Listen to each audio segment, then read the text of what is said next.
All right, the study guide. Question number 1. What is a rational number? Key thing here, remember the key part of this word is the word ratio. A ratio is a comparison of two numbers by dividing. Normally we write that as a fraction. And so that is why a rational number is any number that can be written as a fraction. You use that information to answer numbers 2 through 5. Key thing to remember here is when we were changing fractions to decimals, that's what we did early in this chapter, we had two possible things that could happen. You could have a decimal like what you would get when you have 1/4, which is you divide it out and it ends up being a terminating decimal. You would say 4 doesn't go into 1, so you put a 0. 4 goes into 10 2 times, that would be 8. Subtract, you get a 2. Bring down your 0. 4 would go into 20 5 times. Subtract, you get a 0. If you bring another 0 down, you would say 4 goes into 0 0 times. It would keep repeating with zeros. That's what the Common Core Standards wants you to recognize. You can always tack on more zeros to a decimal, but what you would normally say is that 1/4 is 25 hundredths. That is a terminating decimal because it ends. And so any fraction, one possibility is when you change a fraction to a decimal, it will terminate. So terminating decimals could have been fractions at one time, and they are rational numbers. So number 3, 1 54 hundredths, is a terminating decimal. It is rational. 1/3, when you change 1/3 into a decimal point goes straight up. 3 doesn't go into 1. 3 goes into 10 3 times. That's 9. Subtract, you get a 1. You may have recognized right there it's starting to repeat. 3 goes into 10 3 times. You get a 9. Subtract, you get a 1. Bring down your 0. It would go 3 times. It's going to keep doing that. It is going to go on forever with just 3 3 3 3 3. That is repeating. 1/3, you write that as simply as possible. That would be writing it with a single 3, and you put a bar over the 3. That decimal repeats. Those were the two possibilities when you change a fraction to a decimal. They either came out as terminating decimals or repeating decimals. So repeating decimals are also rational numbers. So number 2 is a rational number. Whole numbers, you can always make a whole number look like a fraction by putting a 1 under it. So 85 over 1 is the same thing as 85. That can be written as a fraction, so that is a rational number. The other thing we discussed when we were talking about decimals and rational numbers was special numbers like pi that go on forever but do not repeat and do not terminate. Those cannot be written as a fraction. There's no way that you can put one number over another number and have it come out to be exactly 3.14 and that it goes on forever without repeating. So a decimal that is written like this with 3 dots at the end, without any bar, no idea that it repeats, you would say that is irrational. All right, number 6. Changing fractions into decimals. The key thing here is to remember that fraction bar is also a divisor bar.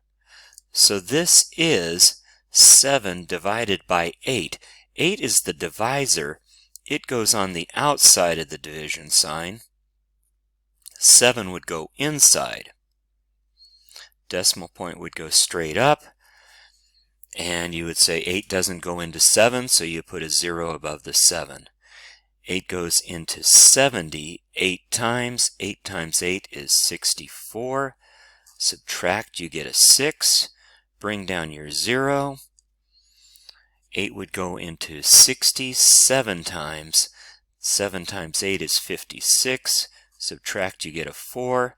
Bring down a 0. 8 would go into 40 5 times. That is 40. Subtract, you get a 0. If you were to put another 0 up and bring it down, you would say 8 goes into that 0 times. It would continue with repeating zeros at the end of it. That is a terminating decimal. Write it as simply as possible, 0 and 875 thousandths. Remember to look back at the problem. It was a negative fraction. We need to have a negative decimal. So this is negative 875 thousandths. Number 7. Luckily, you will not have a problem this difficult on the test. 1/7 is going to be a repeating decimal, and I can tell you now it is going to go out 6 places before it repeats. So I'm going to go out a few extra places and show you that it continues that same pattern. Again, it's 1 divided by 7, so the 1 goes inside, the 7 goes outside. 7 doesn't go into 1, so you put a 0. 7 into 10 once. Subtract, you get a 3. Bring down your 0. 7 goes into 30 4 times. That'll be 28. That 0 that you brought down, you be sure that you put the 4 up above that 0. Try to keep columns in a row in a line here. Subtract, you get a 2. You bring down the next 0. 7 goes into 20 2 times. It's as close as we can get. That's 14. Subtract, you get a 6.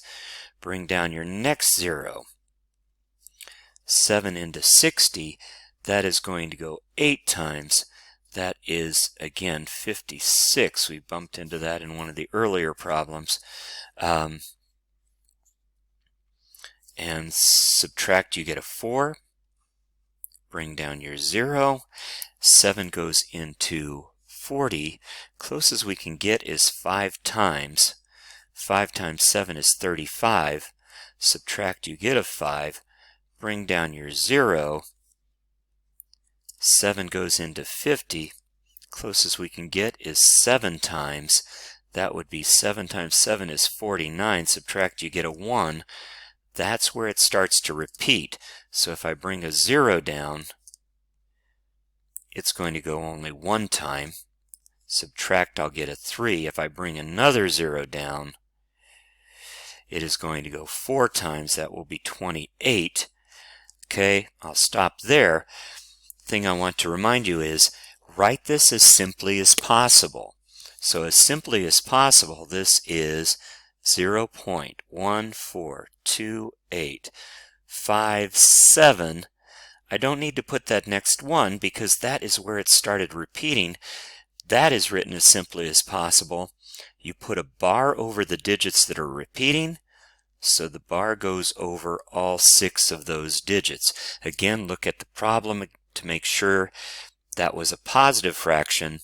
You would have a positive decimal for your answer. So that is the answer. Number 8. To change a decimal into a fraction, the way I like to do it is just to read the decimal. The way you read a decimal properly, you don't say 0.36. You say the number part, 36, and then you say the decimal column that you're out to. The 3 is in the tenths column. The 6 is in the hundredths column. So this decimal is 36 hundredths, which sounds like the fraction, 36 over 100. You're supposed to write this in simplest form, and all that means is reduce it. 36 and 100 are both even, so they can be divided by 2. Divide them by 2, you're going to get 18 over 50. Those can both be divided by 2, because again, they're both even. Divide them by 2, you get 9 over 25. 9 can only be divided by 1, 3, and 9. And 25 cannot be divided by any of those. So you are done. That is written in simplest form. Again, look back at your problem. It was a negative decimal. We need to be sure that we have a negative fraction. Number 9. Again, reading it. 84. And then say the decimal column. Tenths, hundredths, thousandths. That's it. 84 over 1,000.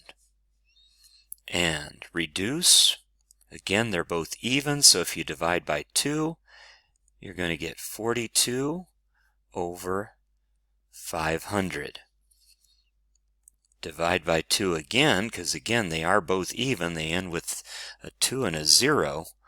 Divide by 2, you're going to get 21 over 250.